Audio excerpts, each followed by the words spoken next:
If you or someone you know has asked themselves the question of, is this an abusive relationship? Should I get out of this relationship? Is this relationship not good for me? And then answer that question with a yes.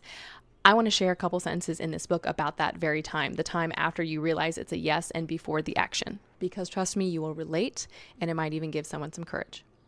No longer naive, it has become cunning. It pleads for time to compose itself. In other words, time to strengthen itself for the final battle. In outer reality, we find women planning their escapes too.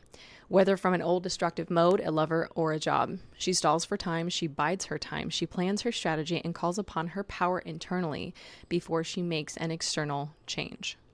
When a woman understands she has been prey, both in the outer and inner worlds, she can hardly bear it.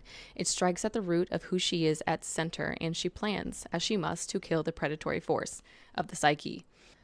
But even if a woman is fatigued unto death with her miserable struggles, no matter what they may be, even though she has been starved of soul, she must yet plan her escape.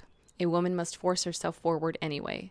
At this critical time, it is like being at sub-zero weather for a day and a night. In order to survive, we must not give in to the fatigue.